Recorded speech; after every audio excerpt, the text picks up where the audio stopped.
Got with me as usual. I got to be. And now we're about to talk to you about Afrobeats and Nollywood. In case you're not familiar, Afrobeats is the Nigerian, not Nigerian, but African overall music sound. Like they have reggae for Jamaica, Afrobeats is for Africa, and Afrobeats is a sound. I could say it's originated in Nigeria, which is where I'm from. And Nollywood is also, like it sounds, similar to Bollywood, and of course Hollywood, and that's Nigeria's own version of Hollywood.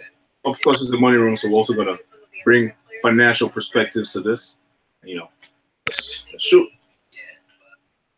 What's going on? What's going on? This is Talks coming to you live from Ohio, and this should be a fun topic. But one of the topics we have to discuss. You have to promise me. I have to discover. We have to discuss another topic in the nearest future. How we can make some money from rescinding airline, because that your airline looks like something is happening. I don't know what's going on over there. Are you trying to be funny? No. You trying to be funny? No. It's actually something I'm noticing for the first time, legitimately. I'll legitimately tell you this: you should stick to your day job. Yeah, we could discuss some opportunities over there. You don't want it to go now, right? Do you? I don't give a shit. Okay, that's what's up. You ever heard skin is in? I don't give a shit, man. I'm sexy regardless. Always sexy. This is why I said that. I always said, because my father is bored, and I always thought maybe I'll go bored or something. And I always said, if it goes an inch backwards, I'm shaving off instantly. So that's what I'm saying. Some like to say that, but it's more work. It's like if you have more hair than you don't have hair, and when you shave it up, that's more work for you. I don't give a shit. I'm not gonna put myself through shaving it off every time when I have more hair that I don't have hair. You know what I mean? You take your time, pretty much. Yeah, if it goes, it goes. If it stays, it stays. You know what I mean? I can respect that. Now let's talk about Afrobeat and Nollywood. Let's talk about that. All right. That's an interesting it's interesting topic to speak to talk about, and I think anyone from anywhere in the world should pay attention, definitely. Would you say it's still a emerging market? Emerging market. I like that term. That's a financial term we use a lot when referring to up and coming markets, whether it be like Brazil or markets that are not the emerging markets or the developed markets, as they like to call it, apart from the developed world. But when I say it's emerging, no, it's not emerging. It has emerged. It's not just emerging. It has come out and shatter boundaries. It's not emerging. It's emerged. It's out there. It's out shit. So you think it's too late for investors to definitely go in not and try to... Definitely not too late. There's still a lot of room for more potential, but it's out there. It's out there. Oh, okay. All right. Are you referring to Afrobeats or Nollywood? Both, as a matter of fact. Both, as a matter of fact. I think investors has been tapping into Afrobeat for a long time, from all over the world.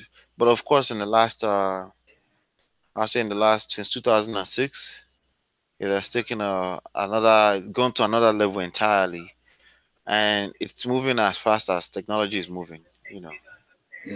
But there are a couple of things we can discuss when it comes to Afrobeat and Nollywood, and I think the major thing to really pay attention to those words, and in particular to those that are always nursing at the back of their mind to get involved somehow, some way in entertainment, in both of those terminologies. The central hub I think it's still probably Nigeria, right? For both, and we know for a fact that Nollywood is Nigeria, but Afrobeat, the central hub is still Nigeria, right? I guess if you want to call it that, Nigeria is generally the central hub in Africa for a lot of things. So when you talk about finance, you're talking about business, you're talking about culture, you're talking about music. That tends to be the case. But I can't just say that it's the central hub necessarily. I'll say Afrobeat is more of it's entirely an African thing. I can say that Nigeria is definitely at the forefront, as always, right? The forefront. So was Ghana, a bunch of other West African countries. But you also have in East Africa, they're doing their thing. They have the dance, the guara guara, you know what I mean? So it's all over Africa. Afrobeats is a thing all over Africa now. And obviously you can say Nigeria's a central location. I can agree with that. That is true, as in most cases. But it's just Nigeria being Nigeria, Right. Nigeria being that they will take your thing, they will steal it and will do better. No, we still we originated this one. This time we are the forefront. We originated a lot of stuff. You know, as a matter of fact, let's go into it. You know, let's go into some numbers. Let's talk about Nollywood, right? Then let's move into Afrobeats. I feel like Okay. Nollywood, like, you know, has more than emerged. That's let me use Nollywood specifically. Afrobeats is still on the come up, but Afrobeats is good. It's freaking awesome. I love Afrobeats. But Nollywood has emerged because the reason why I say that is Nollywood as of 2014 was a $3.3 billion industry. Way more obviously by now. $3.3 billion industry. This industry emerged in 1992. Yeah, in 1992. And the guy who did the first Nigerian movie, I forget the name, I can look it up, or first quote unquote Nollywood movie, his budget was $12,000 in 1992. I mean, that's still a good amount of money, especially in 1992. But $12,000. $12,000. But he sold 1,000,000 copies. What movie is this? I could look it up. Let me check. Okay. I'll look it up. I'll tell you later. But it sold like 1,000,000 copies, and this includes, you know, how vendors and Nigeria sell stuff on the streets and stuff. But it sold over like, you know, 1,000,000 copies, which is like boom. Everyone's like, whoa. So there's money in this. You got to put his little budget together, $12,000, which is small for a movie, right? But you know, at the same time, it's still a lot. Thinking considering a risk on his part. This is an industry that no one has really tapped into in Nigeria. Just take your mind back. This is 1992. There's not really anything going on until the Nollywood. You take $12,000, which is a lot of money considering if you're in Nigeria in 1992, right? And you throw it out there and say, "Let me see what happens," and boom, lit. Everything caught on fire. And people say, "Wow, this guy got this kind of returns from this." A lot of people want to jump in and make money. Obviously, a lot of stuff is driven by money, but also the culture. People liked it. The reason why the money came pumped in there because people actually liked it. And when people give you what they want, we're gonna want more. So people say, okay, this guy's making money off of this, and the reason why he's making off of this is because people actually like this. There's something here, and a lot of people jumped in, and Nollywood blew up. As I said, today now, so that, you know, it's worth over $3.3 billion industry, which is crazy. Now, let's be clear. And one more thing just to add, it's top two. So Nollywood, as of I think it was 2014, or I've got to check the maybe 2014. But as of right now, I could tell you that definitely is second to Bollywood. Bollywood is number one, the biggest, followed by Nollywood, then Hollywood. That's how much it blew up, how fast it grew. So in terms of what, even dollars, Bollywood is bigger than Hollywood? What do you mean in terms of dollars? You talk about movie sales? What are you referring to? In terms of revenue per year, is Bollywood bigger than Hollywood? He said it's second to Bollywood. Where is Hollywood in this equation? I'll say Hollywood is third in this equation. Hollywood is third in this equation. So, but not dollar amount though. We're talking about volume of movies pushed. We're talking about movie production because, you know, you produce movies, so that's your product, right? So we're talking about movie production. And you know, okay. So you know, you say a little bit, you know, but so Nollywood has really come up now on Netflix. You know, things that have not been done before are being done. Birds are being broken every day. A lot of actresses and actors going, you know, acting in movies over here, back and forth. So, yeah, man. Here's the thing with Nollywood. Okay, there's clearly a market out for Nollywood, but there's also something, you know, that has to be considered. And that has to be discussed in the conversations in general. Okay. Is how much money, you know, and how much money is being made. Because I think when it comes down to how much money is being made, Hollywood still beats all two. As far as Bollywood and Nollywood, Hollywood is California, Bollywood is India movies out of India, and Nollywood is movies out of Nigeria. I still think. We all know that Hollywood movies still make the most money. I mean, Hollywood. I mean, obviously, you might be looking at it over there, but it's for the whole of it. Represents the whole of the United States. You represent the whole of the United States, right? Not just California. Yes. And we're talking about movies from the United States. Yes, still beats the rest of them in terms of revenue. So and that is true. That's true. And that's something we have to consider when we're talking about opportunities. We can't talk about opportunities without talking about the money involved. Now, Netflix definitely has tapped into that. Nollywood are showcasing a lot of Nollywood movies on Netflix. You know, the same thing with Bollywood. You know, because obviously you can look at the YouTube numbers and you can see that there is market for it. but there's a market is different from you know, you have to have a separate kind of conversation when it comes to monetization.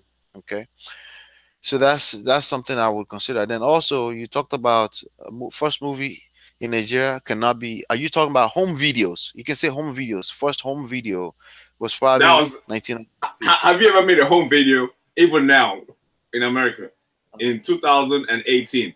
That cost you a budget of $12,000. That's not no damn home No, video, no, bro. no, no, I'm not arguing. It's got to be home video. I mean, what movie? Unless I hear what movie this is. If you're talking about films, there were films that were made in the I'll 80s look it up for you real and quick. 70s. I mean, we can go back as even the peoples like Ogun Days made movies in the 80s. People like Babasala made The movie movies was in called the 80s. the movie was called Live in Bondage. That's what it was called, Live in Bondage. That's a home video. So the first home It is video, not. It's not a home video. Why you call that? You're trying to belittle this first movie. it Right? You can't wasn't. call It that, you wasn't. can't call that a It home video. wasn't. It wasn't. It wasn't popular for being in the cinema, and I doubt if it was even in the cinema. Dude, there was no cinema in 1992 in My Nigeria. point exactly. So we're making my point again. So you It's can't not. call that. It's not the first film though. It's not the first film. That's the first notable one. It's the birth of the industry. That's the first one people say, "Wow, this is this worth calling a legit movie." Not just someone shooting some crap at a camcorder. They had a cast. They had a director. They had cameraman. They had everybody that you need on staff. That's why I said. So it's not just a home video. That's why I said let's clear this up. That we're talking about the term Nollywood. Nigerian films did not start from the term Nollywood. You know what I mean? You get what I'm saying? The term Nollywood, yes, it sounds like Living Bondage sounds about right when it comes to the term Nollywood. Nigerian films started way before Nollywood. And definitely you can say home video because home videos became popular in the early 90s. That means VHS. People can take VHS home and watch movies. And the rental movie started booming. Like literally there are corner stores where you can rent movies. And when I say that, I'm talking about VHS tapes. Yes, that's early 90s. That sound about right. That sound like Living Bondage and that sound like VHS. And I don't know if you lived in Nigeria during this period. I lived in Nigeria and I was one of the consumers at those times too. So I know. I live in Nigeria more recently than you. I can tell you that much. I live More in Nigeria recently than me. more recently than you. You probably did. This May is going to be 20 years that I've lived in Nigeria. But I'm talking about the 90s. Exactly. I lived in Nigeria full blown in Nigeria. So yeah. So anyway, as far as market, we should talk about two things when it comes to those two industry sector, right? Those two businesses. We should talk about two things. We should talk about market, okay, and we should talk about the monetization, revenue side of things, right? Let me give the director credit real quick. So this is Live in Bondage, is a two-part series, right? It was directed by Chris Obi Rapu, right, and written by Kenneth Nebwe. Okay, Ogun Fijo. So cast. What was the cast? I'm just trying to figure out real quick. This is starring. So I'll tell you what's starring. What's starring is the top stars from the movie, and these are people like back in the day. Like you probably never recognize these names, but this is when the industry was just in inception. Like Afrobeats now, the first Afrobeats guys. You hear them today? No, they're gone. But like who? I'll tell you who. There's a whole bunch of people who are there back in the day when Afrobeats was first coming, but no one talks about them anymore at this point. Okay. Anyway, let me give this Nollywood people, right? Let me give them credit. Starring Kenneth Okono, Nena Nabweze, Okechukwu, Ogun Giofo, and Francis Agu. Those are the stars. There's two parts. It was a thriller movie and it had two parts. Part one and part two. One was released in 1992. One was released in 1993. So that's why I say this was not no home video. This was the first time, obviously there's always a gray area in terms of there might be another one that's similar to this, but who knows? But this is the main one that people say, wow, okay, this is a legit movie that's been produced by Nigeria. And when we use the term Nollywood, we use the term Hollywood. Say for example, Hollywood, yeah, you say it's located in California, but if a movie comes up and it's done by American cast, no one cares if it was shot in actual Hollywood. It's considered part of the Hollywood industry. That's just the loose term how that term is used. So same way, some movies that are shot in Nigeria, they might not be necessarily. There's no one called Nollywood, but the fact that Nigerian production is just like an industry term that people use to generalize and say this is a Nollywood production. So it doesn't have to be specific to a location. You know what I'm saying? Okay, so we're not going to use when that term was coined. That term was coined again in it was coined after Hollywood, obviously, and with the Obviously, N makes in after Nigeria. after Hollywood and after Bollywood, yeah. Right. So now, with that being said, it was coined in the 90s when home videos became popular, when people can take VHSs home. Before that, there was Nigeria films, even as far as Yoruba movies, There you right? go. Even I as hope far as you're gonna go there. No, right. yeah, stuff like that. Yeah. Even as far as legends such as again Moses Olaya Babasala, legends such as Ogunde, legends such as Adelove, that's Afolanyo's father, right? These guys were making films. Taxi Driver is way before Living Bondage. So I don't, we're borderline disrespectful when we say the first high budget movie, okay, because those were really big budget and they were Those made movies, on real films. I'll say right now, those movies were not low budget. I mean, those movies were not high budget. Those movies were cheap. It was entertaining. Let me tell you how much high budget they were. Hold on. It might have been entertaining to the people who watched them. People enjoyed them. I'm not taking anything for the content of those movies. But those movies were not high budget. Those movies were low budget, and it was just a bunch of mass production. Those movies were. Let me tell you something. You know what they call them? They didn't even call them movies. That's how you know that movie. They call them Yoruba play. Call them play. No. Because people say my them were play. It's just people were acting. This is what I said. Play. Some people are gonna listen to this and they're gonna. Let me get my rest in, man. I don't know what you're talking about, man. Some people are gonna hear this. I don't know what you're talking about, bro. Wait now. Some people are gonna hear this and find this extremely disrespectful. Number one, they were high budget movie, and they were some of the reasons why those guys went broke for the rest of their lives, because they continued to pay the debt, because they borrowed money, even some of them including from foreigners, foreign investors, to make those movies. And I'm going to mention some of their names right now. Again, Taxi Driver, Adelove, Ogunde made a movie, I forgot the name right now. Moses Olaya made a big movie which it was high budget, and they literally mortgaged their real estate properties, and they continue to pay those debt. When 80s, 80s. So the mortgage in Nigeria. Google Taxi Driver, Adelove. Google Taxi Driver. Hold on. So you're trying to tell me in the 80s in Nigeria they had mortgage? Yeah. What is this? Oh man, you sound like a typical person that doesn't know. There's somebody the other day said there's no insurance on cars in Nigeria. I'm like, okay, now there is.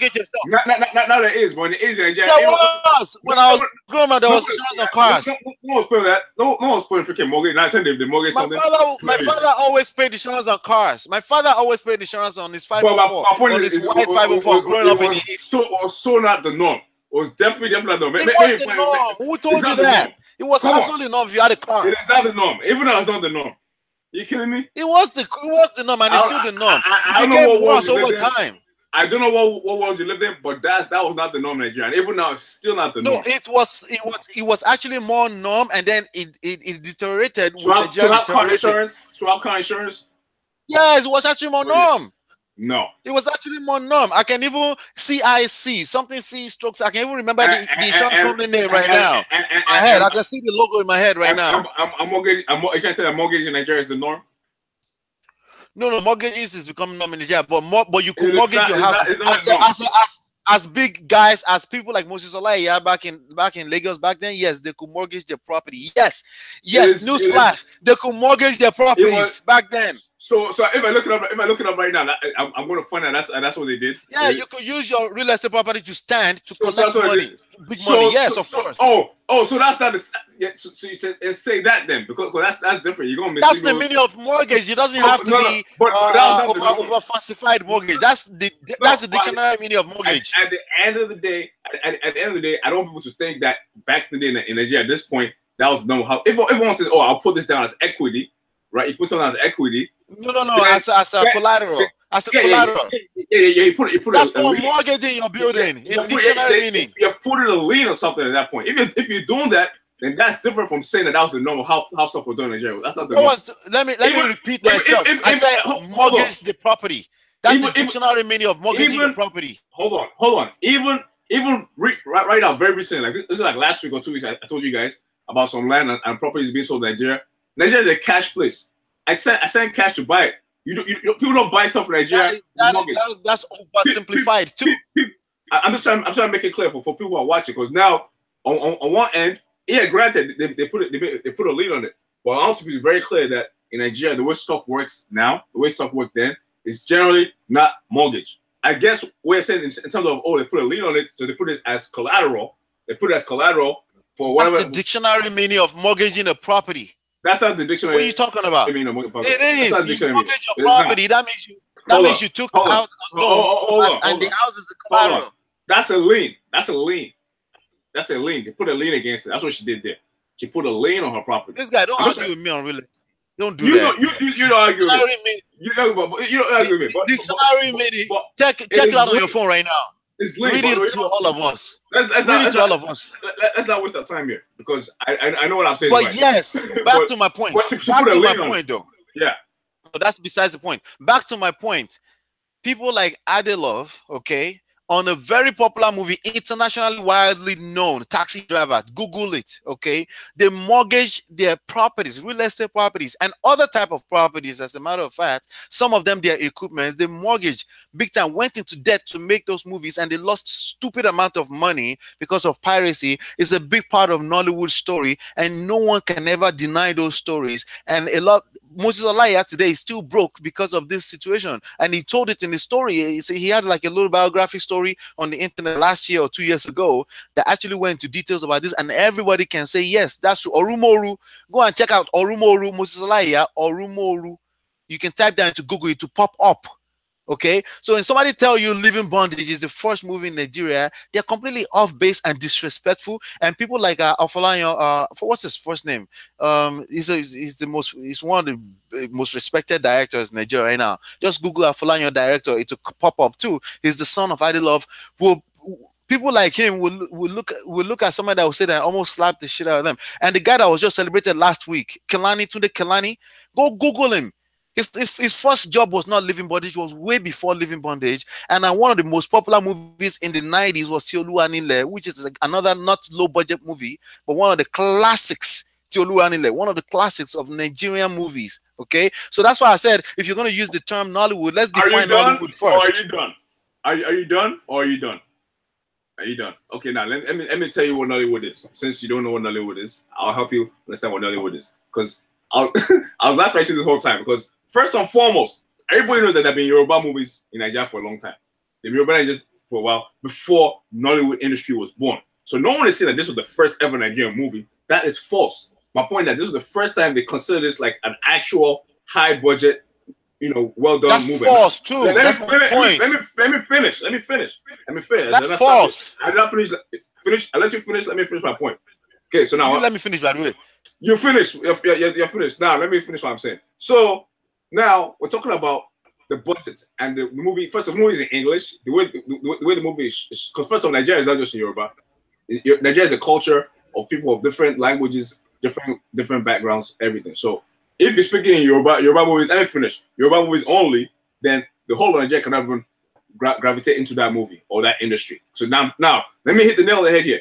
Yoruba plays, as they were called, plays, not movies. It's not the same. It wasn't plays; they were recorded on film. It's not the same thing as a Nollywood movie. It wasn't plays; they were recorded on film at locations. Yeah, I understand that. But in Nigeria, they refer them to as plays. I'm trying to help you understand something. Listen, my point here is, you're using the wrong terminologies. There's actually plays that started from way 50s and 60s. No. They are recorded, but they call them plays. That's they were not recorded on stage either. They were recorded on set. No shit. They're on offset. I know they're on set. I know it's on stage. Why are you calling them plays? Because that's what people in Nigeria who watch Yoruba movies or films refer them to. They call them Yoruba play. That's what Yoruba play, because it was almost like not that serious, or just people. I'm gonna use your definitions. Tell me your definitions. I'm gonna use them. So let me that clear to you. So when I say play, I'm not saying that it was a play that was on stage. That's what I'm saying. I'm not saying it was like a Broadway play. They were on set. But people who watch them in the culture, who watch this movie, they call it a Yoruba play, because it's not seen as a movie. It's seen as a play. So now, go ahead. Now, let me make it very clear to you. To make it very clear, Nollywood is not the same as Yoruba movie industry. Is that clear to you now? No. Nollywood is not the same as Yoruba movie industry. And that's why I was making very clear to you. So that hope that's clear. So the first Nollywood movie is not also is that when I say not first real Nollywood movie I just mentioned, it's not really considering Yoruba plays before that, because those were not mainstream. You know what I'm saying? You see about mainstream. If you go on Netflix, you see mainstream movies. You also see movies that are like not mainstream, right? That's what Yoruba movies are. What's mainstream? Hold on. The both of I'll get there. I'll get there. But the point is, it was two separate industries. Yoruba play was doing Yoruba play. Only Yoruba people watch Yoruba play, and that was it. It did not unite the whole of Nigeria. That's not true, by the way. But go ahead. Because people don't understand it now. It did not unite the whole of Nigeria. What do you mean? That's subtitle for life. Let me finish. The Americans watching subtitle movies. Do you want subtitle movie every day? Obviously, you want to watch TV and see. Unless the movie is really good, you're not going to watch subtitles. Millions of Jamaicans are watching subtitle movies. What are you talking about? And that's cute. That's very cute. But at the end of the day, it's very clear that when you go on your TV and you put on your TV, you don't want to read subtitles all day. Okay? So, I'm telling you, there are people that's all they do. That's their problem. But most people don't do that. That's what I'm trying to tell you. But you said there's none. But you're saying there's nobody. I didn't say... So this guy, common sense. When I say nobody, I mean most people do not want to put up with having to pay attention to most people means nobody. Yeah, it's common sense. I mean, like 90% of the population is not going to want. I agree. When you put on TV, you're watching cable. The first thing you want to do is read every single day. Sometimes you look away, you want to hear what's going on. So that's I'm telling you, there are fanatics like that. Okay, I'm not going to waste my time at that point. Fanatics like that only exists when a movie is very, very good. Then you're going to watch and you read, like Narcos. I'll read the subtitle. I don't give a shit. If the show is very good, I'll read the subtitle. But anyway, now let me get to my point. Two separate industries. Nollywood movies were born when they started doing movies in English that united the whole of Nigeria. Now, Nigeria has so many different languages. But now, all of a sudden, a movie was born where everyone could sit down and watch, whether you're Yoruba, whether you're Igbo, whether you're Hausa, Wazobia. Doesn't matter.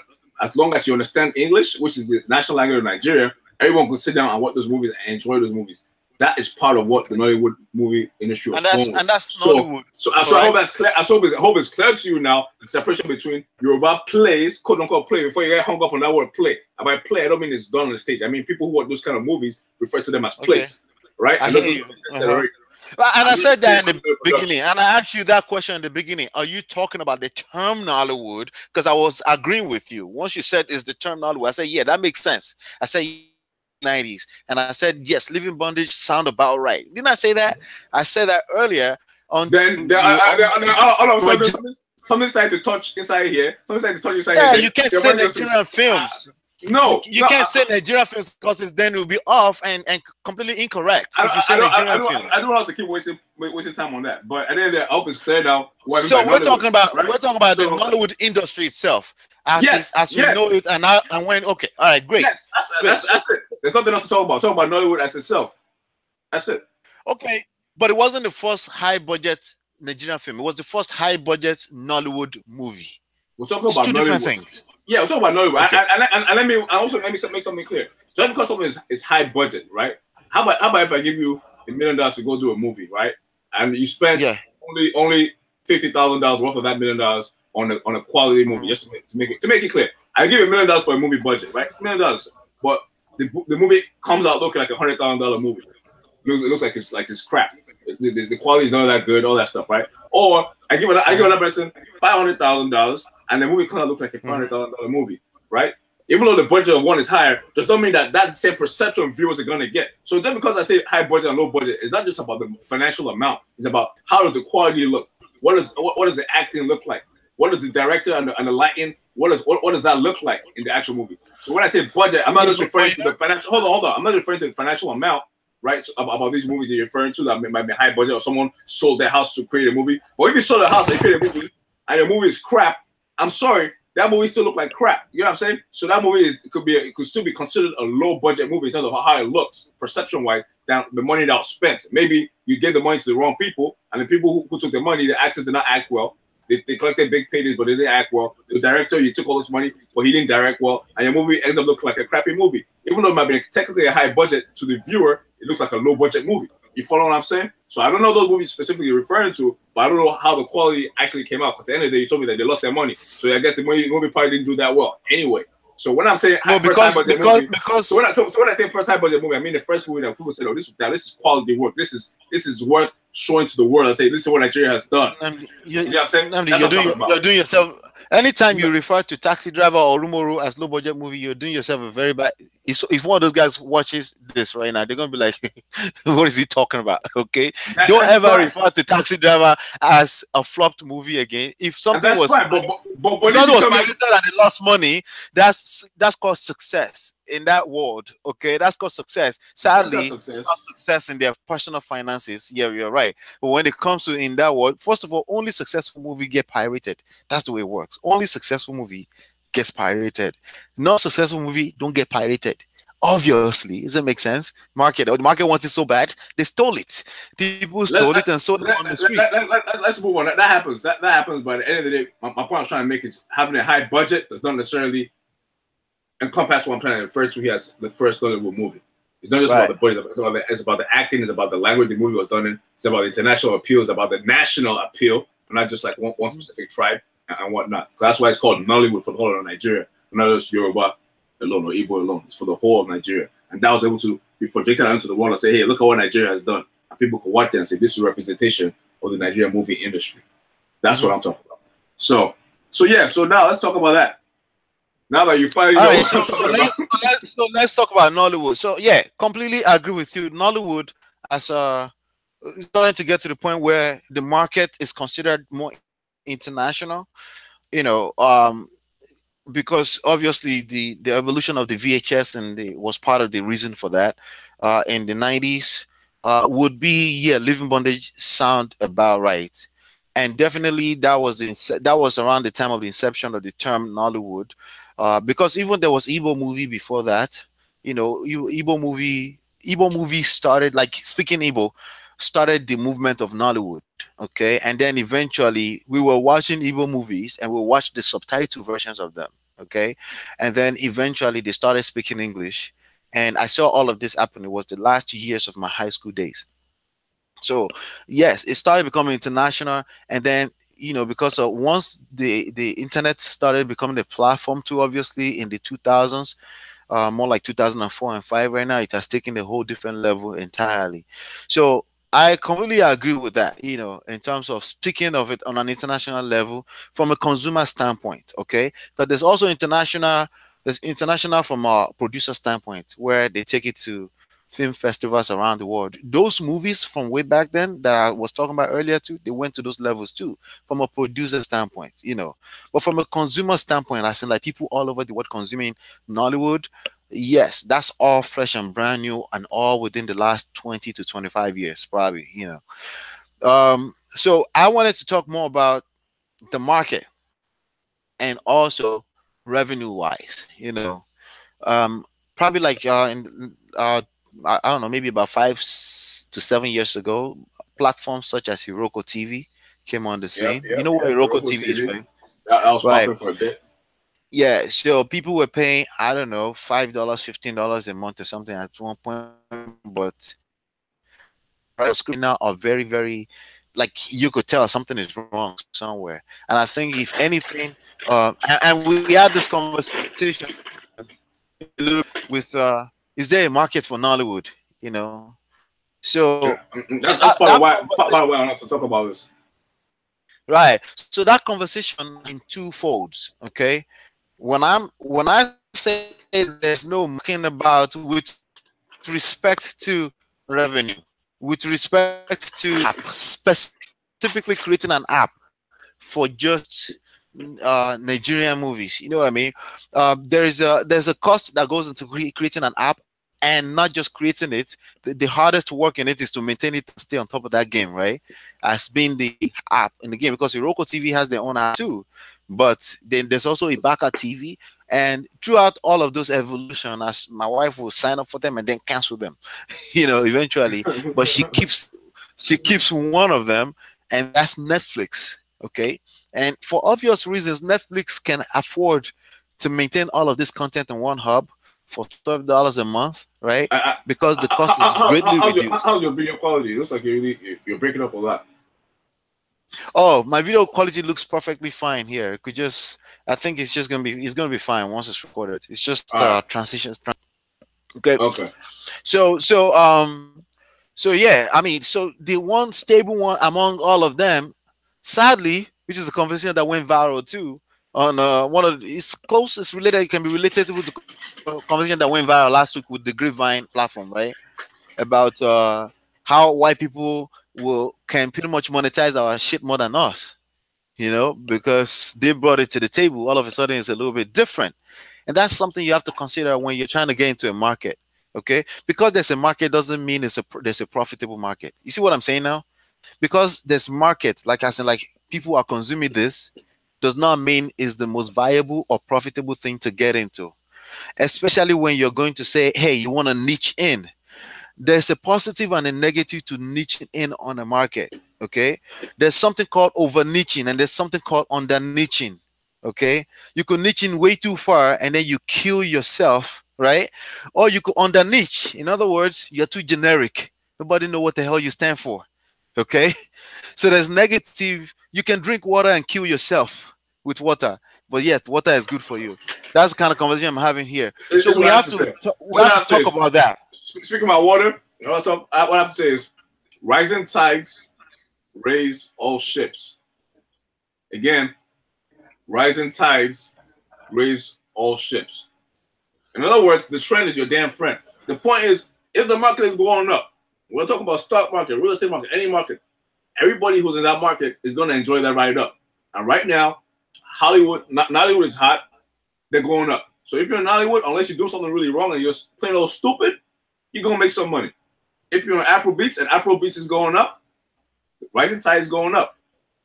If you're Afrobeats and the Afrobeats stock, quote unquote, is going up, unless you're very stupid, your shit should be going the fuck up too.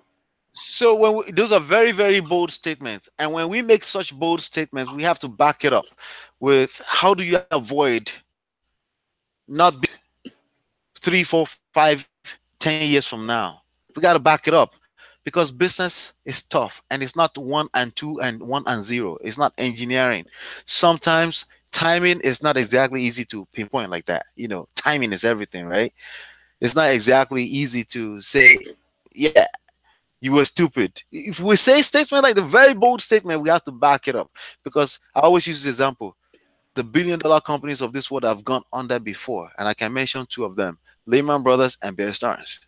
Okay, so we got to back it up. How do you avoid not being stupid? How do you avoid not becoming stupid? Because it could be anybody. The timing could be off. It could be too early. It could be too late. Right? Don't be stupid. Don't be stupid. That's how you avoid being stupid. My point is very simple. It's not that complicated. When I say rising tides raise all ships, it means that if the water is going up and all the shit down the water, you're going to go up with the freaking tides. So my point is, you want to be in a position where it's hard for you to fail. If you're in a booming industry and that industry is doing very well, right? Versus if you're in an industry that sucks, then it's more likely, just probability-wise, that you're going to end up being better in an industry that everything's going better than an industry that's already sucking. Because your competition or the blueprint is set for you to succeed. So if 90% of the people who are in this industry are making profits that are doing well, then there's a good chance you're going to be doing well. If did you say 90%? Wait, did you say 90%? Hold on. I mean, okay. If 90% of people are doing well, you have a 90% chance of doing well. Let's just give you a simple, plain old logic. And if most people, if an industry that's struggling, an industry that's dying, like say now, all right, I'm like, fuck it. You know what? It's common sense, right? I want to go into the streaming business. That's where there's Netflix or blah, blah, blah, there's the stuff there. Okay, massive potential there. And that person's like, oh, I want to be in the movie business, but you know what I want to do? I want to go and I want to open a blockbuster. Do you see what I'm saying? That's what I'm saying. One is a rising tide, and one is a sinking ship. While you go into blockbuster, that's a sinking ship because no one's doing VHS anymore, right? But everyone's doing streaming because streaming is what's hot. So that's what I mean by rising tides, sinking ships. With those ships. No. So now, hold on. So now there might be there might be timing, there might all that stuff. Yeah, obviously nothing is fucking perfect, right? And there's nothing bold about that statement. It's just common sense. So I gotta stay on what you're talking about. I'm gonna stay on. So please promise me you're gonna stay on what you're talking about right now. Okay. So let's talk about the sinking ships and the rising tide. I want to stay on that. Okay. I want to stay on that so we can truly have this conversation. Okay. Well, in this context now, what is the rising tide and what is the sinking ship? Okay, now I'll say exactly. So when I say rising tide, raise all ships, and I'm talking about sinking ships. Again, I don't repeat myself too many times, but what I'm saying is an industry that's booming. Say, for example, you're a director in Nollywood right now, right? If you're a director in Nollywood right now and you're already in there because you're already there in that on the ocean, and Nollywood is booming, chances are if you're in Nollywood and you put your cards right, you're gonna be okay. You're gonna be doing all right because right now you're already in the game. Say you're one of those notable Nollywood directors. You're already in the game. You're gonna do all right because you're in the side. Your ship. Yeah, and that's the type. And as the industry booms, you're just gonna boom. It's that simple, right? But if, for example, you're in another industry that's failing, say for example, let's make shit up. Everyone stopped going to watch plays in people don't go out anymore. People just like watch stuff on Netflix, right? And that's what they want to do. And instead of going into an industry that shows people movies through Netflix and those kind of mediums, I say, you know what? I want to open a bunch of movie theaters. You're going to a sinking ship industry. Why are you gonna go where the tide I hear you sinking? So that's what I'm saying. The rest is common sense. I hear you. First of all, the terms common sense does not apply. It applies. Not applicable. No, well, wait. To me, applies. Wait. It applies to me. Wait now. It's not applicable, and here's why it's not applicable. Okay, people, again, there's 1,000 million moving variables in this. So what you consider common sense may not be so simple or straightforward.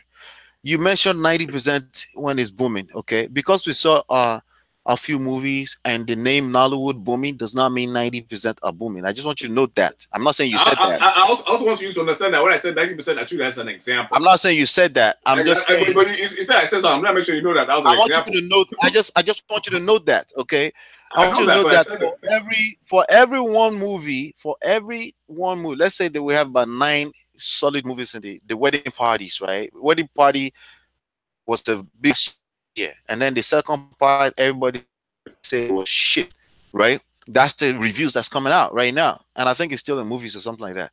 Wedding Party, all of AY movies. But now the third one, you're going to Atlanta, you're coming back from Atlanta. People are saying, okay, stop this bullshit about going to Atlanta or coming from Jamaica or to the Sun City, right? Those are the booming movies in the cinemas in the last 1 to 2 years in Nigeria. And people are like, okay, stop that bullshit, right? And eventually people will respond with their money, right?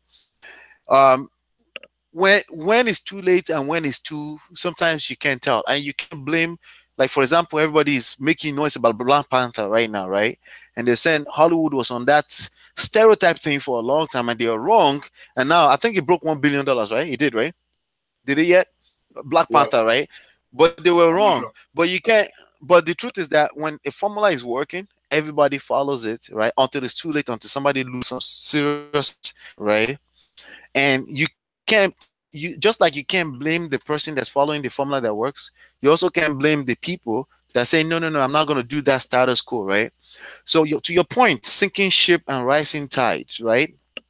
It's a heart to try to figure out which one is sinking ship. Where do I jump on? Where do I jump off the bandwagon? Where do I jump on the bandwagon, right? It's not an exact science, okay? Hence the reason for this type of conversations. As if you and I were about to get together and make a movie right now, we better know what the hell we're doing. And we better have that deep conversation. And we will disagree sometimes. And you will consider some things sinking ship. I want to be like, no, not yet. We can still make some money from this. And we can have difference in opinions in that. All right. And that doesn't mean one party can say that's common sense. The other party say that's not common sense. You know why? Because it's not always a black and white.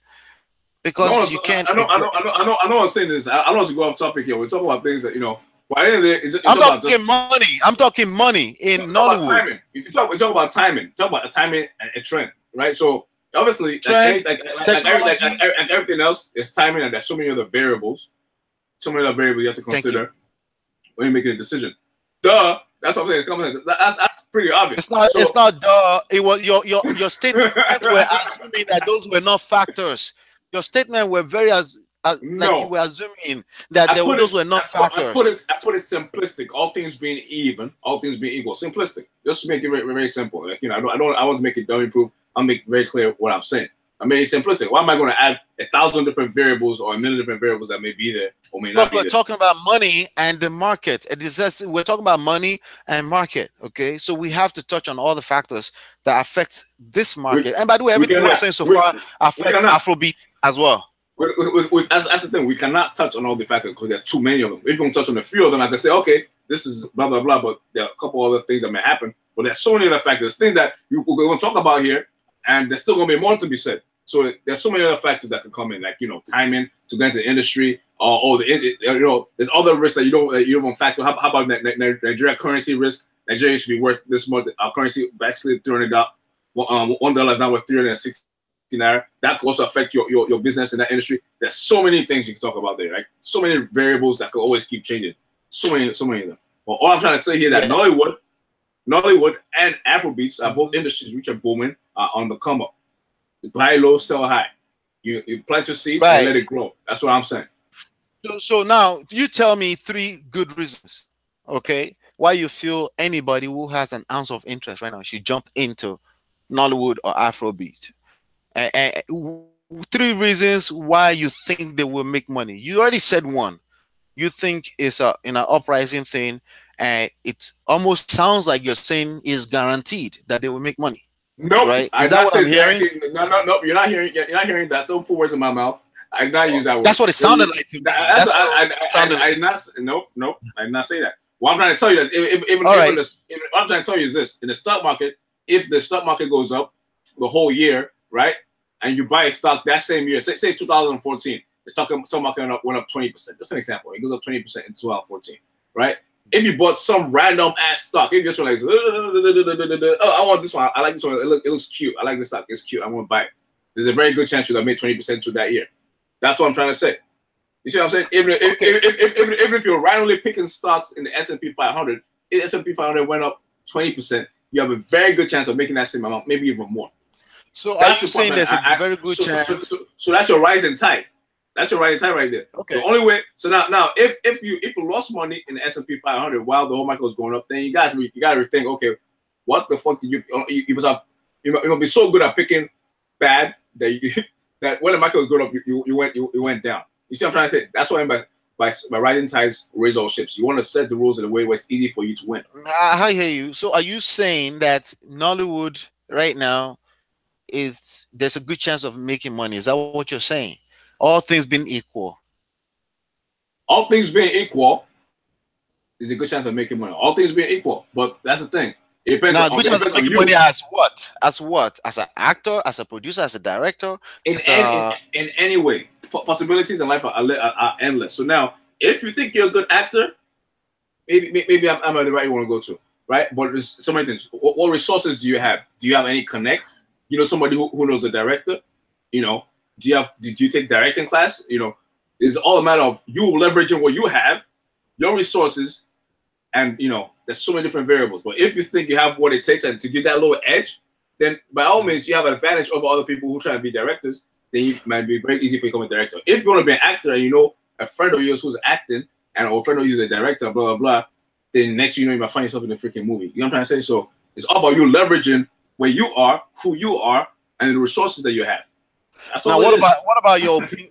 What about your opinion, your original opinion, with regards to creating an app strictly for African movies, and trying to market that as a Netflix of African movies? What about opinion? Has that changed? Does that still remain the same? Do you want to add more to that, or maybe tell us a little bit more about that?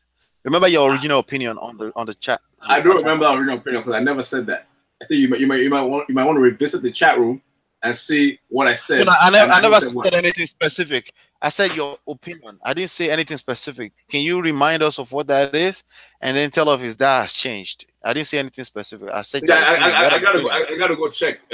But I'm pretty sure I didn't say I'm gonna come with a Nollywood app. That would be stupid. African movies, specifically a Netflix type of app. That's what I remember. No, I'll definitely never say that. So what was to me? I'll say, and that's what I mean. That's what I mean. Like even though it's a rising tide, you gotta be smart about it. While I go make an app that's Netflix for Nigeria, when Nigerian movies or Nollywood movies are on Netflix, that's kind of stupid. I want to compete with Netflix. No. All right, so let me touch on it. My understanding at the time could be completely off. Maybe we misunderstood each other at the time. What I was understanding and what I argued against at the time was an idea of, and I think it was with Kenny, and an idea of an African movies app. And I said there's no market for that. That was my blanket bold statement, which I had to adjust over time. And the You made statement was you made a bold statement. it Is that was what you a said? bold blanket statement that had too many variables Then you had to adjust that it can make afterwards. it incorrect. Yeah, And yeah, and you that's had to what adjust it I'm talking about. afterwards. Wow. No, I'm actually doing it right now. So at my point at the time, and I made a statement that there's no market for it, and you took on that statement and you run with it for a second, and I had to adjust it. The statement that I made was very simple. Was like, there's no market for it. Of course, there is market, okay, and that doesn't mean it's common sense. Again, we're just in one line. I couldn't say everything I want to say in one line, right?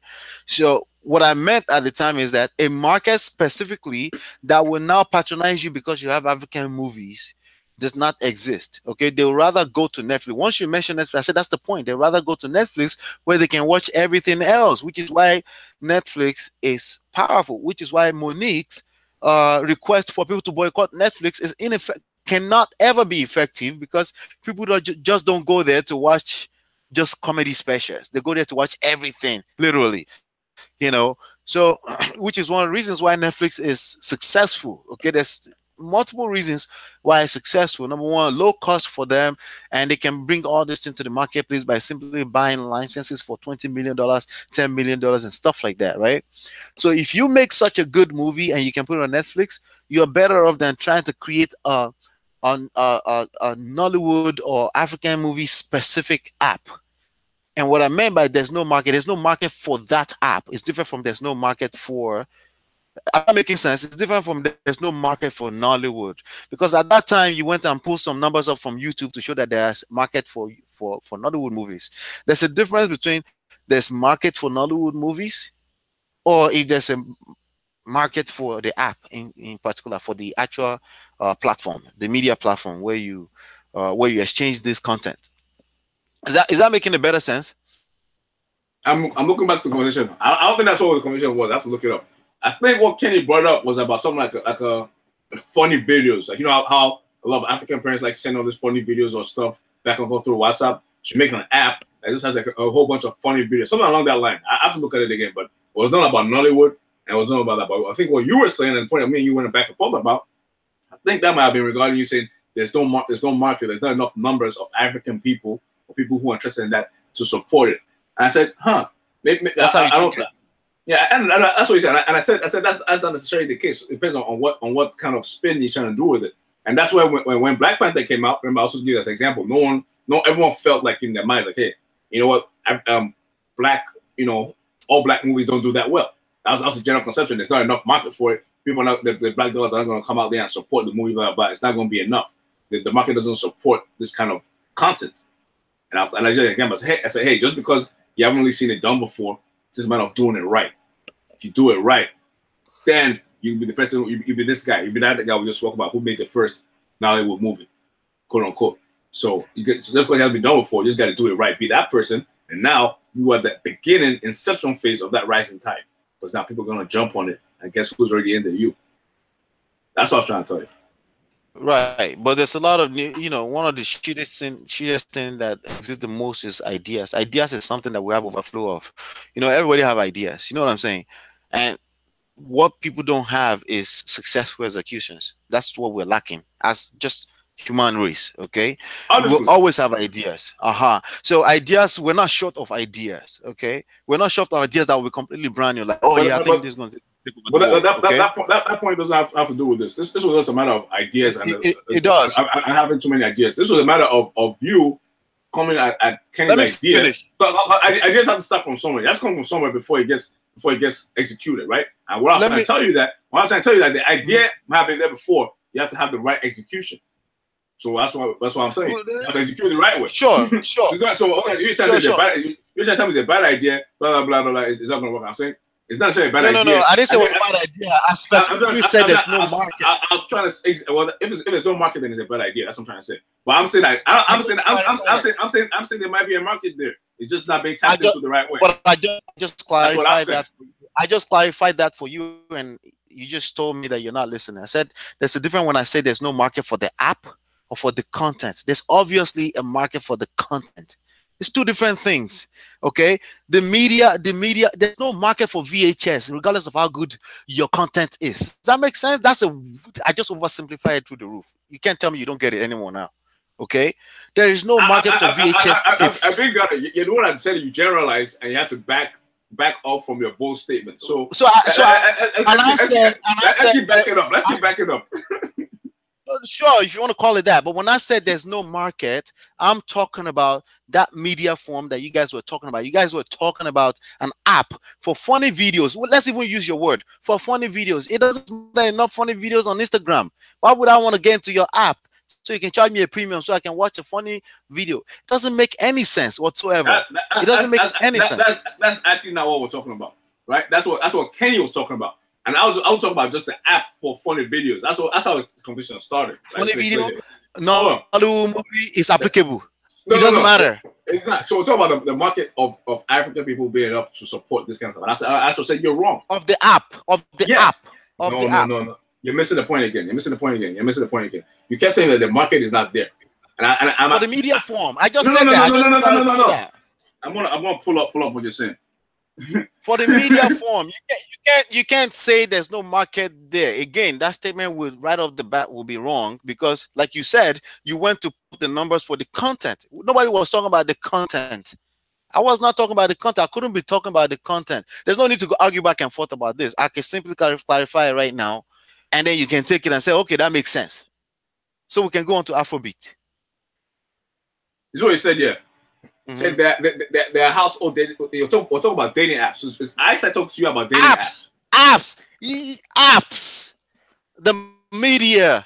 Oh my gosh, this guy doesn't get it, man. And your proof was you went to pull the proof for the content. You went to YouTube. No, you told me that the marketplace does not exist. There's not enough market for this stuff.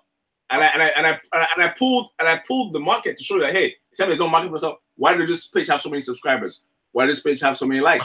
Why there's so many views? My point is that the people there's demand. That's the demand. That's the market. For the content, yes. Well, that's the market. So there's market for it then. No, for the content, not for that media form. But you didn't say that. But you didn't say that. You didn't say that. You did not say that. Again, you misunderstood me. That's something you did not say. No, you're not clear. Okay, we have this platform for this purpose. Okay, I'm clarifying it right now. There's a difference between when you create an app for, first of all, we're talking about app for that content because we already know that content was successful. That's why we're talking the conversation. So we already know that the content is successful.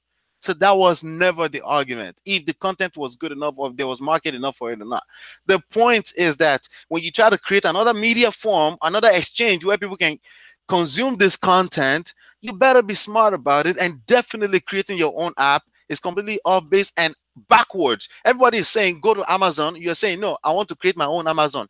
No, why are you creating your own Amazon? If you have good content, it will be successful by itself on Amazon without you having to create the exchange for it. Do you understand what I'm saying now? That's all false. So now you said well, I think there are many dating apps in Africa already, and don't ask me which one. So how you are contradicting yourself. How can you say that dating apps? So that if they have apps already, it means that someone had tapped into that market. No, I said first of all. Okay, exactly. Now I remember the conversation a little bit more. I remember it more. I said that didn't I say at the time that in the diaspora, trying to create for. Remember the conversation was about for people in diaspora. There's not enough market for people in diaspora. I did say that. People, the Nigerians in diaspora, it's not enough market for such a thing. You need millions of subscribers for that to be successful. Are you going back again to there's no market for it again? It was two different. It was two different. Are you talking about apps now? Is it now? That particular conversation. That particular conversation evolved towards NOLLYWOOD. Okay, but the beginning of it, yes, was about dating apps. Okay, the idea of a dating app is a successful concept. Actually, you're wrong about that. The conversation started with what Kenny was saying about funny videos, and I told him that look, he wants to make funny videos. I told him this. Same job. Like you can have an Instagram page that has funny videos. You did say that. I said that. So that's one thing. So I'm not supporting necessarily Kenny's idea for that particular thing. But what my disagreement was that unlike what you were saying that there is market for it. It's just not being done right. Not for him for that page, but there's people out there who will jump on this if it's marketed to them the right way. Not for the funny video ad, but I mean people for the market for the content of African content. That's what I'm trying to say. There is market for that, and that was never the argument. And that's what I was saying. That's why we misunderstood each other, and we can say yes, we misunderstood each other. I'm talking about apps. Okay, there is market for either we're talking about funny videos, or we're talking about the idea that people want to date online, or we're talking about Nollywood movies. Either we're talking about any of those things, right? There's market for those, enough market. Okay. The idea when I said there's no market is you creating an app, especially narrowing it down to in the diaspora. There's not enough market for that. We can't even find enough people to go to Rodo in Linden. We can't even find enough Nigerians to go there and go and eat. How are you going to find a market for app? I'll tell you exactly how. I can't believe you just said that. We live in 2018. No one's going to go to freaking Rodo or whatever restaurant you're talking about. That you have to be in a location to drive there. And I'm not making fun of Rodo. I'm not making fun of Rodo. Yes, you are. Yes, you are. Don't back out now. You're making fun of them. Hey, Rodo, if you're watching, I'm not. But it's a good example. I'm not. You're scared? Okay. You're scared? No, I'm not scared. This is my personal friends. No, those were my personal friends that invested in that. But my point is that. But anyway, no. My point is that if you can't find enough Nigerians to come to a restaurant, right? Repeat customers.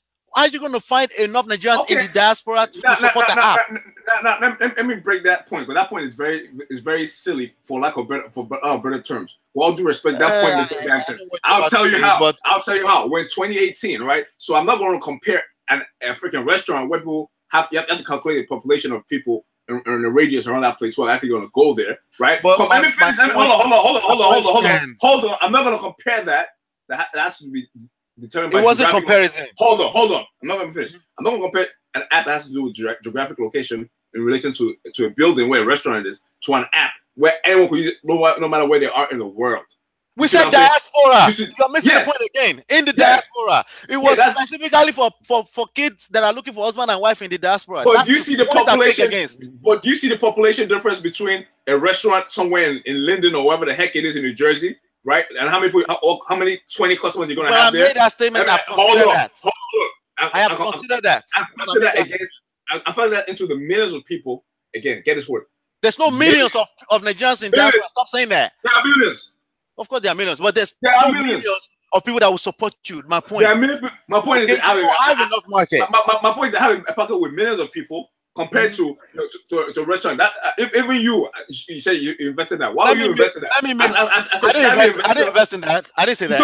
Oh, okay. I thought you said that. So I'm happy you did it. I said I have personal friends who invested in that. But should I advise them not to? Now my point is, I didn't know they were investing in it. But you're backtracking now. I did not know that they were investing. It was open before I know about it. My point again is that's not a comparable thing. We're talking about millions of people versus a couple of 10, 20 people. There's no millions. Hold on.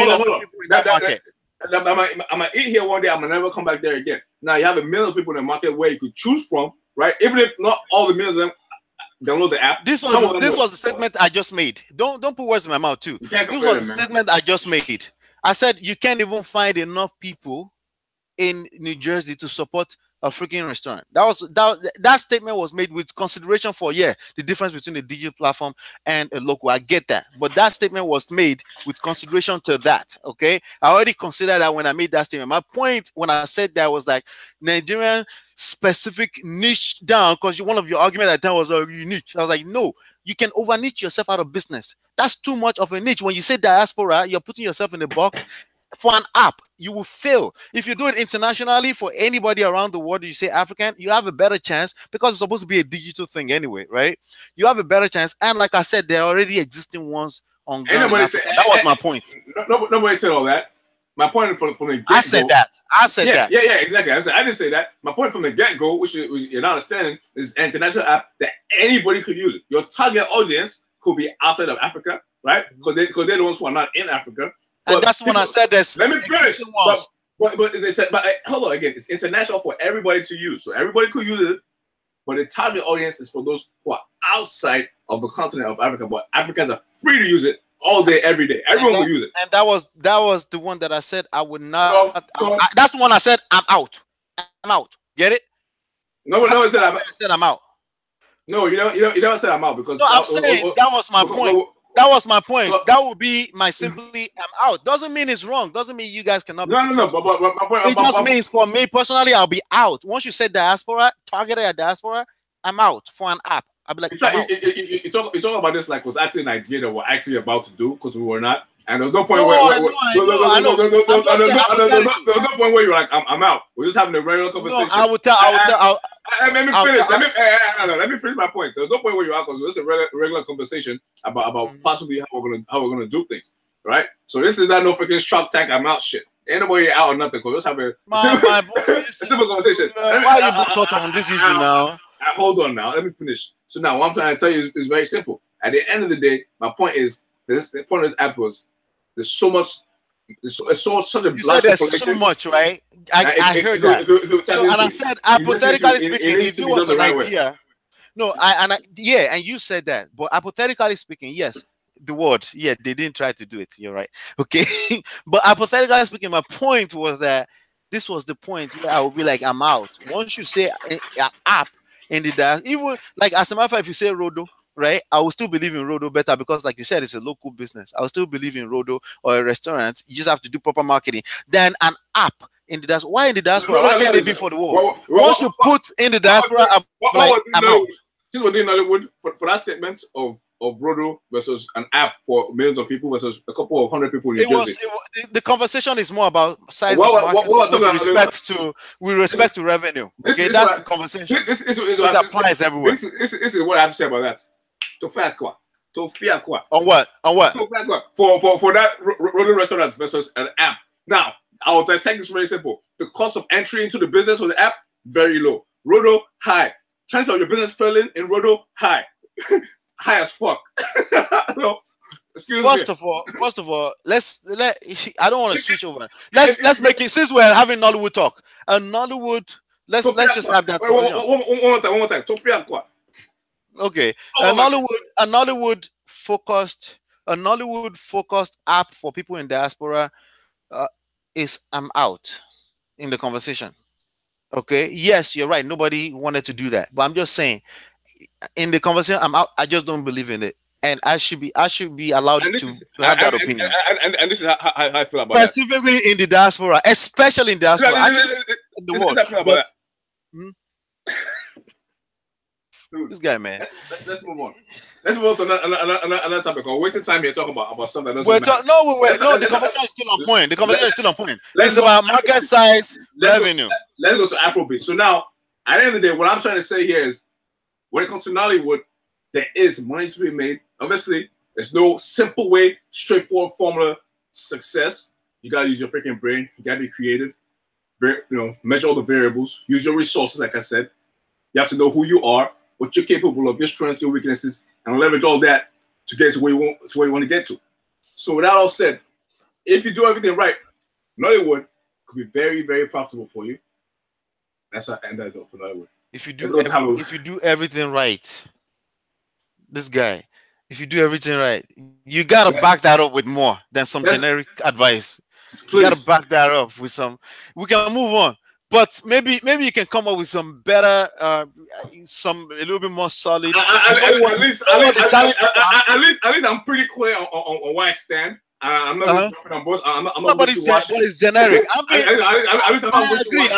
I agree. I'm being devil's advocate. I'm American where I stand on this whole thing, and that's the end of the story. No, I agree. I'm being devil's advocate a little bit. Okay. Wait. You're being what? You're being what a little bit? I'm being the devil's advocate a little bit. Say that one more time. I didn't hear you. But there's a very valid point that the viewers will ask you. Wait. These are very valid points. Wait now. These are very valid points that the viewers will ask you. You gotta know who you are. You gotta do everything right. Those are very generic. There's real challenges that comes with this industry, okay? And the majority of the movies that be produced will never see the daylight, And the ones we see that that's successful, of course, we see that and we count that as Nollywood is successful. But millions of movies are being made that will never see daylight. Some of them they stop halfway. Some of them they go pull them up from 2 years ago and they try to release them, but then nobody cares. You know, even the actors and the actresses on them, many of them are hustlers that are trying to make money hard up. Many of them are on this. Some of them came on this come to hustle here just to make money and end meet so they can come up with their own money so they can go produce. At one point, somebody said, you got to produce your own movie. And then they produced their own movie. They went broke, right? Listen, there's so many reasons. So if we're going to come up with something or talk about this. And your point is what? What's your point? What's your point? My point is that your advice was generic. You said all that to say what? That your advice was what was your advice? What was the advice you just gave now? Wait. I wanted to talk about. I thought maybe you had some data. Exactly. That's what I thought. I thought you had some. Wait. I thought you had some real data. Let me finish. I thought I've been very clear before. Please, so I don't get into all the details before. I mentioned so many. Let me finish about how rising tides. Let me finish my point. Since you asked my point. Finish. Remember in the beginning I said marketing, not marketing, the market size and revenue. That's really the most important thing as far as I can see in any of those two industries, Nollywood and Afrobeat. Okay. And that's what I thought we wanted to talk about. And then if we're going to give any type of advice, we got to be coming from a standpoint of the challenges that industry is facing, because this is Africa at the end of the day, and they're trying to bring world-class quality, and sometimes environment, light, generators, things like that, right, does not make it easy for them, and it's very easy to be wrong in multiple different dimensions. And that's why a lot of those movies never see daylight. Okay. See the way I just said it, I didn't even really give an advice, but this is something that people can watch out for. Okay. You said all that stuff again now to say what? Now let me get really specific. To say that I am not going to give an advice on something I don't know anything about, but I can see the challenges. I can see why somebody will have serious challenges with that industry. I know it's not easy to make money in it. I completely disagree that it's easy to make money. I didn't. You have nothing specific to say. That's really cute. I just told you that it's not easy. I disagree with you that it's easy to make money in it. No, it's not easy to make money in it. Look. It's not easy to make money in Afrobeat either. Nothing is easy. It's easy to go broke. It's easy to go into drugs. It's easy to go into depression. I'll tell you that much. Are you done? Those are some challenges, real challenges. Depression, go broke. Are you done? Okay, now let me talk. Go for it. See, nothing is ever easy, right? So it's getting real. It's getting real. So it's like, oh, easy, blah, blah. So my point is very simple, right? We talk about market share, all this stuff, market share and revenue. That almost doesn't mean anything. All right, good. Let's talk about depression. Let's talk about depression. Dude, what the fuck is? Are you depressed? Let's talk about. Let's talk about real shit. That trying to follow such advice. Let me finish what I'm saying. You did everything right. You can make money easily. No, you're not going to make money. Can I be talking? I mean, I'm a very positive guy, so I'm not pessimist. You know what? You're a motivational speaker now. I'm a very positive guy. This year you came here to discuss Nollywood and offer you to motivate. Because of that positive energy, I always have a good outlook, and that's part of what helps, man. I'm trying to transfer that energy to the people out there who are listening. So you guys stay with me here. Come into the lights. The money room don't care about your emotions. Come into the lights and positive stuff. And listen to what I'm trying to tell you. This is what I'm trying to tell you now. Yeah, go. Everybody listen to the lights, okay? Listen to the light. Don't listen to I'll give you the last word on Nollywood. Don't listen to the person dragging you down. Listen to the lights. Now, let me tell you now. This is what's going. This is how you got to do it, all right? Market share, revenue, bullshit. I agree. Let me finish what I'm saying. That's fine. I agree. But you're contradicting yourself once again. But I'm agreeing with you. And the reason why I say that's bullshit is because that means nothing. It means something, but it means absolutely nothing if there's no growth. If there's no growth in that industry, and that's what I've been saying from the beginning. I've been singing the same song over and over again. Here I'm singing it again to make it very clear, because apparently the person I'm talking to might not understood that. So there's no growth in the industry? What I'm trying to say is that growth matters a lot. Rising tides raise all ships. That's what I said. Is there growth or there's no growth? Let me finish. I'll address that after. Ask me a question after I finish. So rising tides raise all ships. So obviously that means that there's growth. So if you're in an industry that's growing, there's a high chance for you to actually make more money, because it's like riding the wave. You're going along the flow. I disagree. Okay, that's fine. Could disagree. But my point is, if you get in there and you become a good actor or you become a good director, you have to know your skill set. You know what you're good at. I can't give advice for yourself, more than you could give for yourself. But you could take what I'm taking you and try and apply it to yourself as an individual. So I'm going to give you something a little bit generic for you to take that and apply it to your life. So you know yourself. You know, okay, if you could make it better as an actor. You know, if you have any, if you could rap. You know, if you could sing. You know, if you're better behind the camera. You know, if you're better as a director. You know your skills. You know your skill set. You know your resources that are around you. And based off of that, if you want to get into Nollywood and you want to be a director, you could make money there. If you want to make money as an actor or actress, for sure. If you want to be a producer, if you want to be a silent investor and just say, hey, let me take a look at this movie. People come approach you. You put some money in the movie. You think the movie has potential. You make some returns. You got so many ways you can participate. But my point at the end of the day, my takeaway, I'm going to take away from this video specifically about Nollywood is that there's money to be made in Nollywood. Obviously, you have to be smart about it, but look into it and see the best way you think you could tap into that industry and make money with a tide.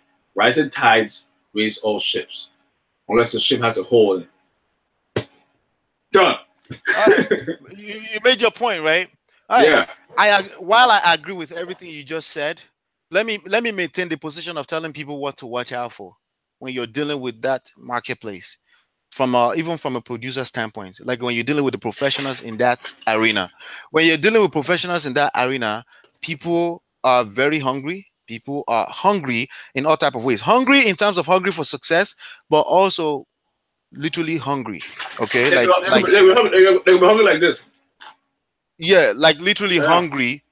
If you bring money to Nigeria and you want to invest, your money can get wiped out and nothing happens. Okay, just so you know too. Okay, and also there are challenges. Like, let's talk about the kids that want to move to Nigeria, that want to become a musician. Let's talk about those people, right? You want to move, you want to become an actress. You want to understand that there are challenges. Understand that it's not like, oh, it's just NEPA to delight. It's not as simple as it sounds. There's also water. You have to look for water in the morning. There's challenges that you have to face, and no, it's not easy.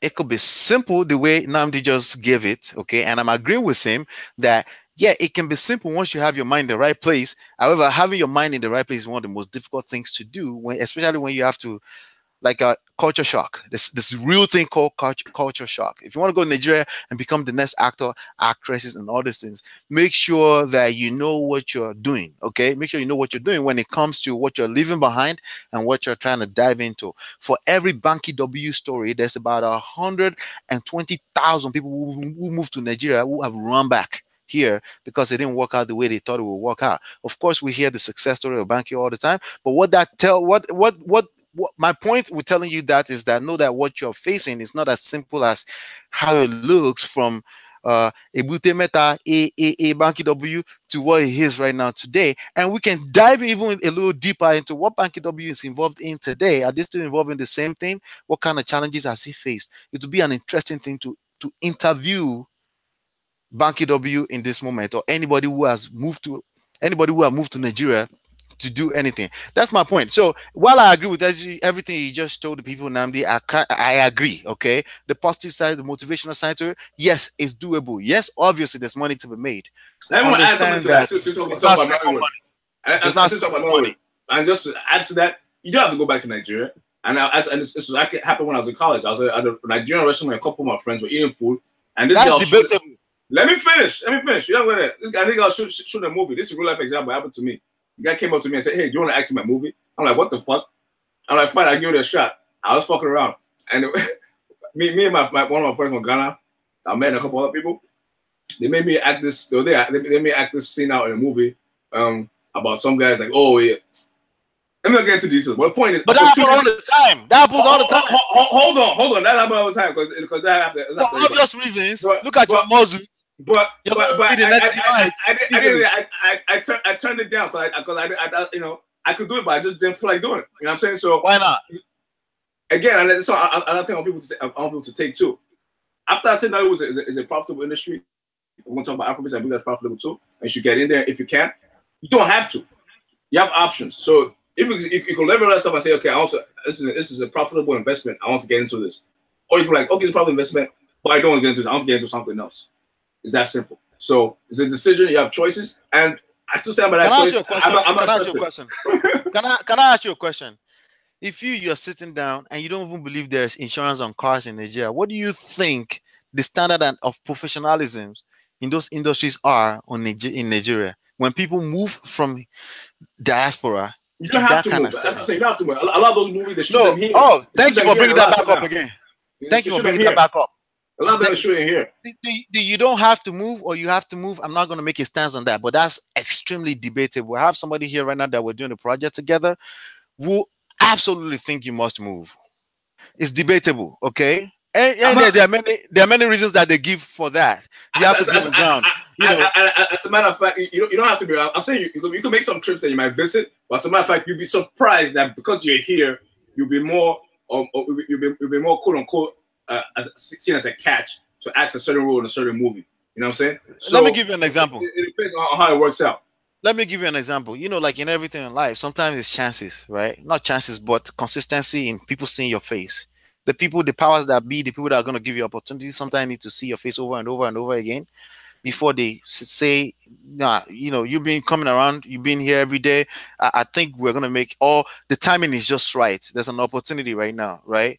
If you're not on ground permanently, that's harder all of a sudden, just from numbers, right? That's harder to show your face consistently, right? I hear what you're saying. I see that happen a lot, not just in Nollywood, and not just Uh-huh. in but in general Nigerian business, right? A lot of people say you have to be around. Some people think, oh, you know what? Okay, I just have to go to Nigeria and everything's gonna work out. And they go there with almost no plan. They think that just being on ground, just being there and hustling, No, really I'm there. talking specifically I know, Nollywood. I know, but I'm saying a lot of people think that way too. Like, okay, once I'm around now, I'm here now, I'm quote unquote on ground. But doesn't mean You know, anything too. Doesn't mean yeah, anything. it doesn't. But some people think psychologically. A lot of people say that no, you gotta be on ground. They go there, okay, now maybe like they feel like face to face does something, or it makes it better if you're there. But in this day and age, you know, remember I told the story about how I drove somewhere where they have to drive there. All I did was had to make a phone call. In this day and age, you're gonna take a trip to Nigeria, spend a year there or a couple of months there just to be on ground. You better make sure that it's worth it. You better make sure there's something on ground waiting for you before you go out there. That's what I'm saying. Or you have a structured plan. You mentioned something earlier. You said options. Yeah. You said Or options. they said have a plan. Don't just go on ground to be on ground. Some people think that does something. It doesn't do that much, unless No, you're lucky. you mentioned something earlier. You said options, right? If you have options, right, and I suggest that you have options. By the way, if you have options, then you absolutely don't have to be on ground. You see that it work out, it doesn't work out, and make sure that something's on ground. But if you're in that zone, some people are in that zone. Like, no, this is my life. You see that I become an actor or die, right? Some people are in that zone, right? Yeah. So it depends on where individuals are. Obviously, for me and you, I mean, we got too many things going on. I'm not leaving everything I'm doing just because I want to become actress overnight. Exactly. And then I said it because they said I have to show my face every day. I said to hell with their face. Let me focus on what I'm doing, right? So it depends on what yours are. That's why I said it's debatable.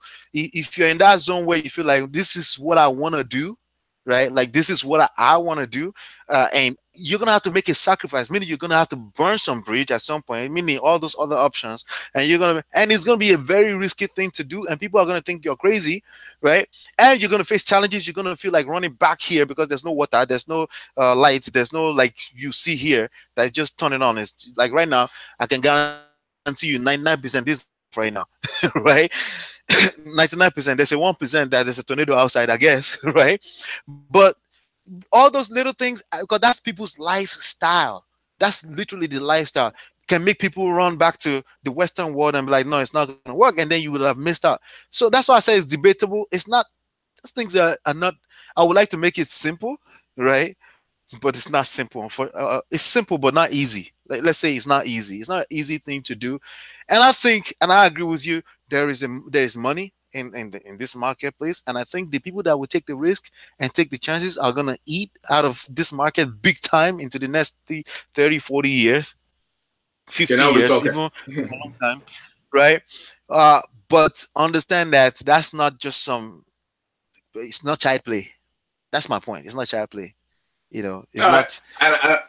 I just want to understand that there are many ways to participate in this market. You know, I've mentioned different ways you can tap into Nollywood as an investor, as a director. So the point is, this is a booming industry, right? And there are several ways, and you can obviously explore your talents and see whatever works for you. But there's several different ways to get into the industry. You don't have to be an actor. That might be even a lot harder for some people to get into. There are other ways to get into the industry, to get in there and make some kind of money. Even if a guy who takes pictures or do a lot of video shooting, that kind of stuff, that could be your way in.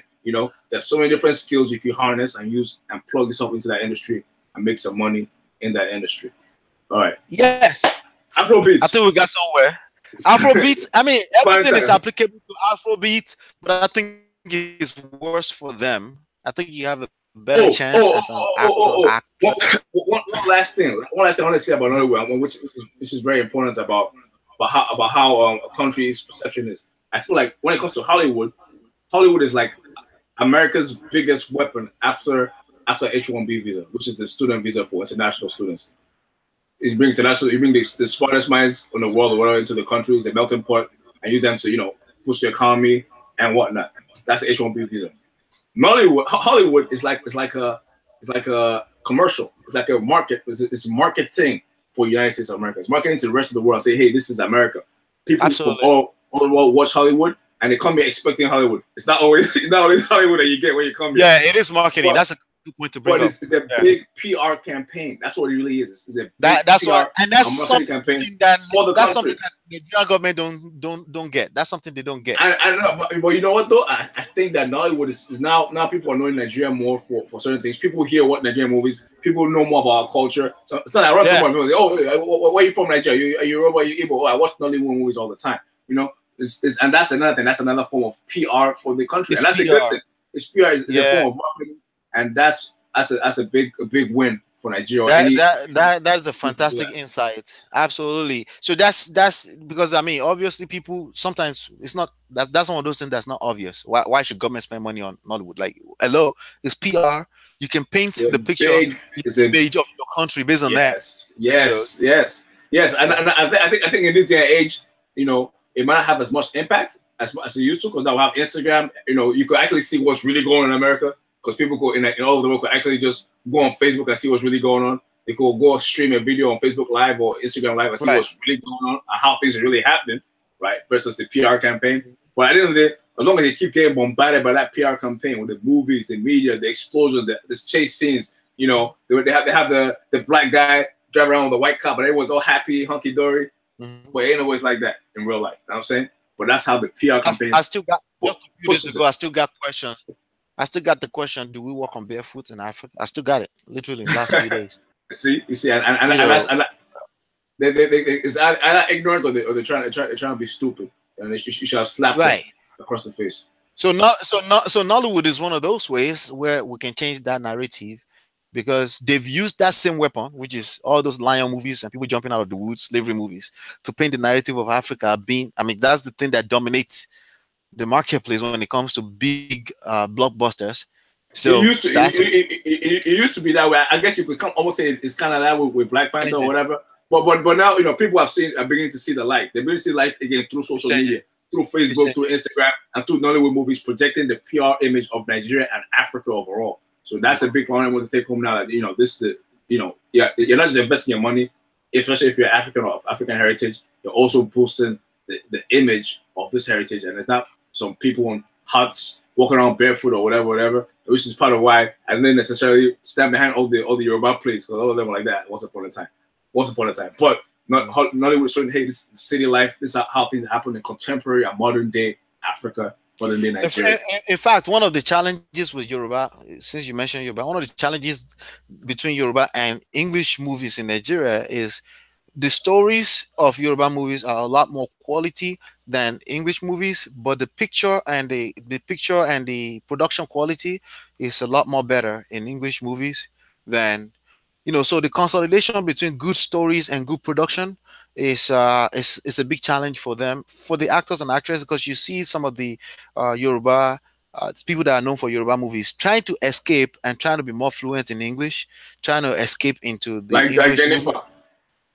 Like Jennifer. No, that one is just but I'm talking about the ones that are deliberately she's good. The one that are deliberately trying to speak Fune so that they can attract producers from the English movie side. And some of them are they're trying to mix Yoruba into English and trying to be touche. I don't know if there's a better word for touche. They're trying to be touche so that they can attract that kind of audience too, especially on YouTube and things like that. So that right there, you don't know when, because some people will be like, why are you doing that? I want to hear pure Yoruba. And some people will be like, no, it's okay. They're trying to tap into that market. Right there is another dynamics of them not sure what they want to do. The industry, to put it all in one word, I guess, is still trying to figure itself out. And it's evolving. Eventually, numbers will tell. You know, numbers, even simple numbers on YouTube will tell you if something is. I think it's definitely figured out. I think it's definitely figured out. I feel like Nollywood is blown out of the way. It's on Netflix, blah blah blah, because everyone can watch it. Yoruba movies probably not on Netflix because it's not in English, right? And Netflix doesn't have time to put subtitles on everything. But I think that it's blown out of the water. Netflix, Nollywood is doing its thing. It's a booming industry, and it's representing Africa well. Because now anyone who has Netflix all over the world can go on Netflix and watch a Nollywood movie. Before that was not possible. So that's, I believe, is a very good marketing and PR campaign. I'll say Netflix doing a better job. When it comes to Yoruba movies, what you said about some of the quality not being like Netflix. In some cases, I see what you're saying. Like the storylines in Yoruba movies might be deeper. Oh yeah, of course. It might have a good good storyline, all that kind of stuff. That may be true, but that's a blanket statement because there are also some because there's some other movies that are just like so sick from beginning to end, like the storyline, everything. I know they do a lot of mass production. Those are the unicorns. Those are the unicorns. In most cases, their stories are not good. The ones on go watch on Netflix. The ones on Netflix are pretty good. That's why if he makes it to Netflix, for every, again, this is another thing. For every movie that makes it to Netflix, there's 100 that will never make it to Netflix. And that's fine. The English movies, and that's fine. And the Yoruba movies too. Not all of them are good either. If you're honest with yourself, they're not all good. So no, but as in generally speaking, sir. Let me show you Yoruba. As in generally speaking, sir, Yoruba movie stories, not all of them, of course, but generally accepted. There are people that say the stories are better. So the only thing we can say here episode right now is that maybe they need to be consulting with each other to create stories, right? Instead of isolating, because if you're not good at storytelling, right, you're not good. I've seen some even series. The series are beasts. The series from Nigeria right now that they are showing on TV. Quality and evil storylines, a lot of them are like beast level, better than Hollywood type of quality. You're about what? English. I don't even want to forget to say that. I don't want to forget. I actually don't want to forget to say. When you say quality, you talking about the video quality or the sound quality or what? Everywhere, in everything. Like I've been watching some series lately. So now you're contradicting yourself. So now you say that like this guy. Yeah. Say one point, I may sound like that. I may sound like that right now, but this is what I'm trying to say. I said, in spite of everything I said so far, I don't want to say that there are some quality shit that's coming right now, exactly, on TV, series, even some of the best quality are in series on TV, but they load them on Ibaka TV, Iroko TV sometimes, and they're really so good. Now you're talking. Yeah, so there are some coming, and we should. I know some people who are actually currently acting in Hollywood right now, like some friends of mine from high school and stuff. So you know, there's good quality stuff going on there. Yeah, any movie that Kunle Afolayan, any movie that DME or Konlawon, there's some really new kids coming on the block like that they take their time and bring quality, and that even the fact that they are determined to do that as even the Alter Ego movie by Omotola, those are good quality movies too, you know. So there's I'll agree definitely that it's growing and it's getting better. You know, the only thing I've maybe disagreed with from the beginning is when you said it's easy. I said, bro, but you already said that. I never said it's easy. I never said it's easy. You already said that. There is money to it might be simple, but it's not easy. And yeah, there's definitely money to be made. So figure it out. But that's one industry I recommend. That's hot right now. It's growing, and when it's growth, it might be somebody you want to be. Afrobeat. Specifically to Afrobeat. We can do that next week, man. We're doing next week. No, I'm just gonna make it. We should do it next week, definitely. But let me make this point, okay? That's a little bit. Everything I said so far about Nollywood is applicable to Afrobeat, except that in certain aspects can be harder, because an average kid on the street of Africa is talented in something. And I'm not saying they say they're talented; they are really talented, like literally, really, really good. Like if you go on the street of Ajegunle right now, you can find 100 kids that you feel like they're superstars, right? And the competition, and that has turned out to be competition. And when you put out market and there's songs released every time, and that creates, as much as that sounds good, that creates a challenge, and that's something we should dive into more. When we talk about Afrobeat. I feel like that's also another form of marketing and campaign for a country. Like in America, there's the music industry which is booming into hip hop, R&B, all that stuff is played around the world. That again is also another form of marketing. We have music videos. It taps people into give you like a little taste of that culture. That's what's happening with Afrobeats right now. Like how people have reggae, and reggae was so big back in the day. It's still big now, but people know Jamaica because of its reggae music. Yeah, Bob Marley had those kind of artists, and that was like a forefront of this country. They represented their country, whether they liked it or not. People around the world listen to music. But how people from Nigeria now emerging with Afrobeats, all kinds of music that's drawn attention to Nigeria once again, and not just Nigeria, but also the rest of Africa. Where they're also making Afrobeats in Ghana, West Africa, Kenya. They have Afrobeats there in South Africa. Now it's taking over. Afrobeats has become its own thing. It's almost to a point where Africa is almost like a trend now. Africa is trending. It's trending. Africa itself is a trending industry. We can talk about that next week. But that's my little, a little snippet on Afrobeats, and we'll talk more about it next week. All right? Yeah, absolutely. Yep. All right. Thanks for hanging out with us as usual. It's a heated one. Hopefully Afrobeat is just as heated. Make sure you take your meds. Take your meds next time. So you can argue better points. Next time. Take your meds so you got better points. Don't next time. I want to if I get common sense. Everybody thinks they shouldn't be used to do. You're breaking up. You're breaking up, man. And nobody is going to say they don't have common sense. You're breaking up, man. So next time, take your meds and also give your Wi-Fi some meds too. I can't hear you. But all I can hear is boom, boom, boom, boom. I hope our video quality is not messed up because I can't hear shit. No, it's not. It's not. It should be good. I'm transmitting from here. It should be good. How about now? Yeah. It's getting a little better. It's getting a little better, but it's really blocking. It's better. At least we should be able to see. I hear your voice now. All right. Okay, everybody. Thank you so much for hanging out with us. And I'm this. I think it's in Nigeria or something. But we'll see you guys on the next one. And peace. There's nothing wrong with Nigeria.